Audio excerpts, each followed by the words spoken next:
So you're buying your first house. Well, that's awesome. I'm so excited for you. But today in this video, we are going to cover the 7 mistakes of what you can avoid when buying your first place. What's going on, everybody? Kyle Powers here with Haven Real Estate Group at eXp Realty. K-State grad, turned contractor, turned real estate agent and investor. First off, thank you so much for checking out these videos. I really do appreciate it. We're gonna go ahead and jump right in. Number 1 on our list is going to be not considering the cost of what it takes to purchase a home. Now, I know you've heard of down payments and you've heard of all that stuff. So that's there, you need to be aware of that. But the other thing you need to be aware of are closing costs. It does cost to get a loan origination, setting up your escrow, those kinds of things that can be included and sometimes forgotten about when purchasing a home. The next thing is an earnest money deposit. Earnest money is you're saying once we find that home and we give you an offer, we go to the sellers and say, here you go, Mr. and Mrs. Seller, here's an earnest money check, and I'm gonna come back in 30 to 45 days and give you the rest later once that loan goes through. So earnest money is something that does get taken out of your account. It is credited to your loan, but it is something that you need to be paying attention to. The other one is inspection costs. I'll tell you, when I bought my house, I spent close to $1,000 on inspections, just knowing what needed to be done or knowing that those things needed to be checked out. So paying attention to that is things that you need to be looking for. Second one on our list is not having a pre-approval. I will tell you, this is a very, very, very common mistake between real estate agents and buyers, is that they don't go get pre-approved.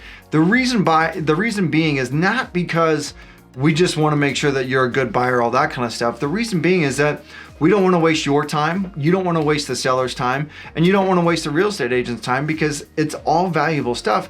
And if you can avoid the embarrassment and things of that, we want to make sure that you are buying a house that you're pre-approved for, because there's no reason to go look at $500,000 houses if you can only afford $300,000.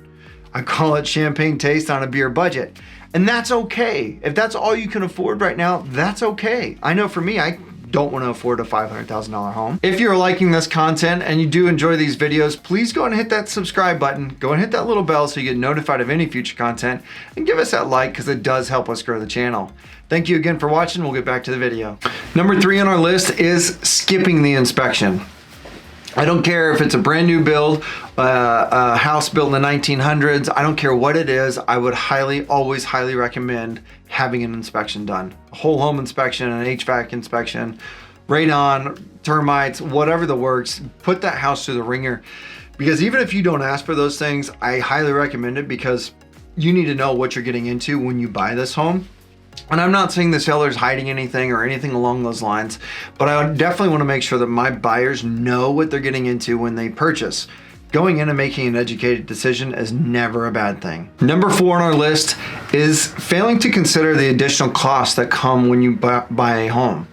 What I mean by this isn't necessarily the closing costs and inspections and things like that. What I mean is knowing that when your home payment comes in, you are going to be using principal and interest. That's going to be part of your payment. Taxes are going to be a part of your payment. Here locally, to taxes, we have special taxes on top of our general taxes.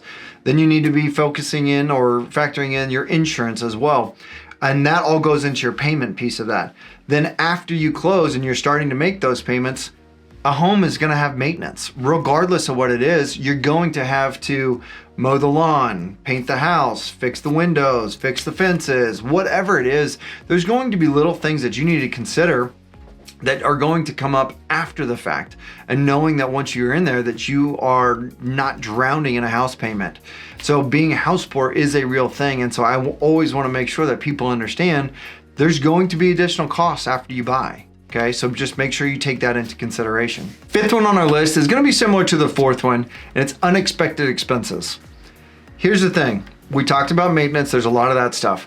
Things happen. A house happens, and you're going to, whether it's a brand new house or an old home, the water heater isn't going to last forever. The HVAC system isn't going to last forever. The dishwasher will eventually go out.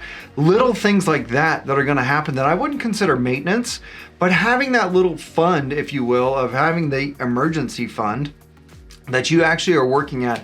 And the number I always recommend people to is having a $5,000. I'm not saying that you need to immediately have that ready to go, but what I'm saying is build up to that. Maybe it's $100 a month, $200 a month, whatever you can afford to have in that emergency fund is a very, very important thing, because things will happen.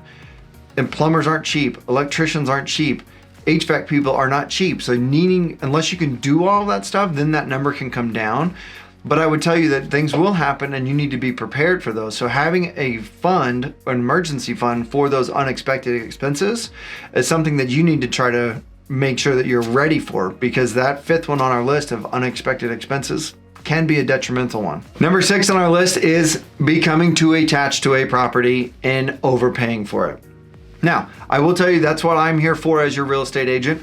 I want to make sure that we take and detach from that emotion, because it's not me buying it. I can be there to help you make an educated decision and making sure that we aren't getting crazy on it. Now, I'm not going to sit here and say that that doesn't happen, because it does. And I'll tell you, when I bought my house, my personal house, I wanted the house, I wanted the neighborhood, and the price, I probably overpaid for it.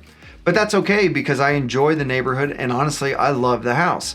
And it's worked out really well for my family and I. So becoming emotionally attached is a good thing and a bad thing. But today we're gonna put it at number 6 for becoming too emotionally attached, because then you end up overpaying or giving up too much whenever you are going through the negotiations. Number 7 on our list is failing to research the neighborhood. I promise I will be there to make sure that I give you the best opportunity to get you the best price on the house, the best opportunity to get the best terms on the house, everything along those lines. As a licensed real estate agent, I cannot say you need to go to this neighborhood because of this, or you need to stay out of this neighborhood because of this. That is called steering, and I cannot do that. So you need to do your research on the neighborhood and look at what's around there and look at that stuff. You can look up, it's public information looking at crime rates, it's public information looking at school ratings, it's public information of almost everything that's around you. So you need to be able to do your research on that neighborhood.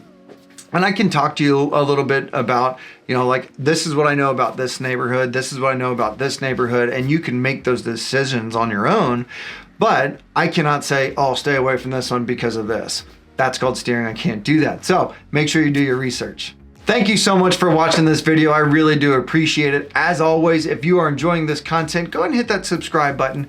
Go and hit that little bell so you get notified of any future content, and give us that like, because it does help us grow the channel. And again, I always want to hear from you. So if you have any questions about buying, selling, investing, or anything real estate related, please reach out to me. I would love to talk with you a little bit about it. I know I'm that weird individual that loves what they do. So give me a call. My number is 785-477-5485. My email is kyle@homesforsalemhk.com. And as always, I appreciate you, and we'll see you in the next video.